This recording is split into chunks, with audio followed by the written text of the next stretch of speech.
Pessoal, tudo bom? Bem-vindo a esse vídeo, bem-vindo ao meu canal. Meu nome é Pedro de Vasconcelos, eu tenho 30 anos, sou de Brasília, né? Sou formado em gestão do agronegócio pela Universidade de Brasília e também estou terminando a agroecologia pelo Instituto Federal. Mas eu estou fazendo esse vídeo aqui porque algumas pessoas me procuram e me perguntam assim: Pedro, poxa cara, você trabalhou com os índios, como foi esse trabalho com os índios, né? Aí eu tenho que contar um pouquinho da minha história para vocês saberem. Em 2014, quando teve a primeira crise econômica do antigo governo, eu tive que mudar de área, né? Eu trabalhava em Brasília com assistência técnica e extensão rural em assentamentos, né? E tive que fazer uma transição e tive a oportunidade de trabalhar no Mato Grosso com os indígenas Nambiquara e com os indígenas Pareci, né? Como eu falei, sou formado em agronegócio, fui criado em zona rural de Brasília. Eu tive uma tia da FUNAI, mas até então eu nunca tinha tido contato com nenhum tipo de sociedade indígena, ameríndia, ou tradicional, seja quilombola ou o que for. E pra mim, nesse momento foi uma coisa chocante, assim, eu precisando de emprego, topei, sem saber onde que eu tava, né, entrando, e acabei me apaixonando, né? Primeiramente, a gente teve a oportunidade de estar em 17 aldeias da aldeia Nambiquara, do povo Nambiquara, né? E 2 aldeias do povo Pareci, né? E várias reflexões minhas, assim, que a gente já pôde, assim, como que nós, sociedade não indígena, como que a gente trata os indígenas mal, como que eles são pouca prioridade na questão das políticas públicas, como que as políticas públicas são bombardeadas dentro das aldeias, mas nenhuma chega até eles, os recursos ficam todos pelo caminho e tudo. E dentro da aldeia dos Nambiquara, eu tive a oportunidade de ver isso muito claramente, porque os Nambiquara, por exemplo, eles têm todas as políticas públicas do Brasil, o nome deles está no meio, mas nenhuma chega. A saúde indígena deles é imensamente mais precária, estradas, conflito por terra, porque eles estão isolados no interior de Rondônia e o Estado praticamente não existe lá. E aí, enfim, depois dessa experiência que eu tive a oportunidade de coordenar uma chamada pública com o Chavante, no Mato Grosso. E sincrônico a essa chamada pública, eu pude também trabalhar no PBA de uma hidrelétrica lá. E aí esse é um dos motivos também que a gente está aqui conversando, que hoje, quando você fala, eu vou trabalhar com os indígenas, né? Na sua cabeça já imagina que o branco vai pra aldeia, fica lá todo pintado de urucum, de genipapo e dançando com os índios o dia inteiro, sai pra caçar e tal, aquela coisa romântica, assim, né? Isso muito tem culpa pela visão romântica que a gente não indígena tem dos indígenas. A gente acha que só pelo cara ser indígena ele vai comer mandioca o resto da vida, vai andar pintado e andar de cocá. Não! A cultura indígena a gente merece muito mais respeito e a gente é obrigado a tratar ela com a sutileza e com a elegância, né, que é devido, né, e o respeito que é devido aos povos indígenas, né? E dentro desse trabalho você só vai ter 3 linhas de atuação, né?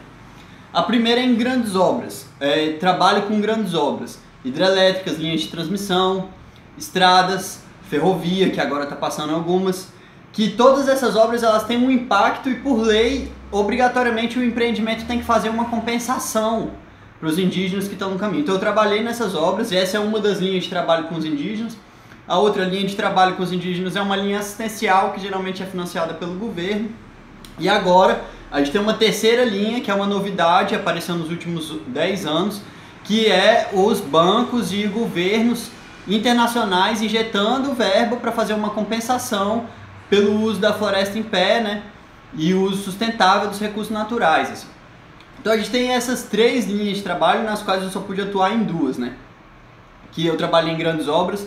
Trabalhei no PBA da linha de transmissão, Jauru Porto Velho C3, e também trabalhei no PBA da PCH, que é Pequena Central Hidrelétrica, Paranatinga 2.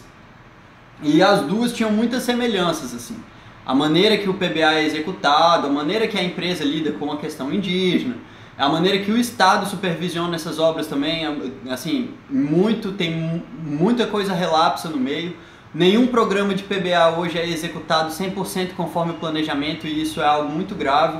Hoje, se a gente fizesse uma auditoria em qualquer programa do Plano Básico Ambiental aí indígena, você vai ver que nenhuma grande obra está cumprindo o seu PBA, só no papel, mas se você for lá na aldeia você vai ver que nada é executado. Tá? A segunda linha foi uma linha muito promissora, que era essa parte assistencial, podia trabalhar mais com questão de comunidades de risco, né? E que são atingidos por questões de fome, desmatamento, problemas com sanidade, né? Porque o que acontece? As fazendas vão chegando do lado, a área de floresta vai reduzindo e toda a fauna que tinha ao redor da terra indígena e que se distribuía em uma imensidão florestal, agora eles têm se concentrado num menor espaço florestal e isso está gerando uma série de conflitos e impactos. Assim.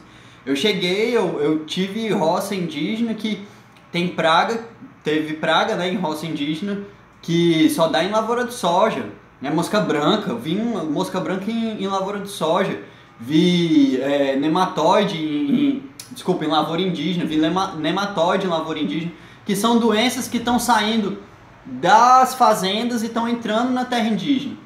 E como é que elas entram e tem tanto sucesso? Pô, você não tem mais um predador para elas, você não tem mais a quantidade de animal que vai reduzir essas pragas, ou seja, tudo ao redor vai impactando. E esses programas de assistência social, eles vinham justamente para tentar remediar esse avanço da sociedade não indígena, o avanço do agronegócio, a expansão da fronteira agrícola, aquilo tudo. Só que com a transição do governo, esses projetos foram deixados para não ser mais prioridade e agora a gente está num grande limbo em que nenhum deles tem acontecido com propriedade. Assim. Mesmo aqueles projetos que foram ganhos nos últimos 2 anos da licitação, os contratos que foram assinados nos últimos 2 anos não estão sendo executados, o governo não libera o pagamento das pessoas, enfim, está uma situação bem complicada. E essa terceira linha é uma linha que é a linha mais promissora porque a gente escapa um pouco da lógica do funcionamento do Estado brasileiro, sabe?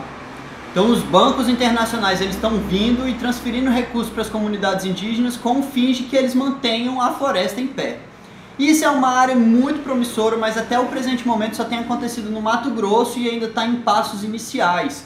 E que essa é uma tendência do futuro e que é uma maneira de você dar um empoderamento e um melhor desempenho, uma melhor qualidade de vida e uma melhor oportunidade das comunidades se desenvolverem, entendeu? Através da transferência de recursos e o uso da floresta em pé, uma combinação muito poderosa e que o Brasil ele não teve essa sacada, mas que vai crescer muito, o Brasil não, desculpa, que os outros países tiveram essa sacada, mas que é uma área que vai crescer muito e que vai começar a absorver pessoas, né?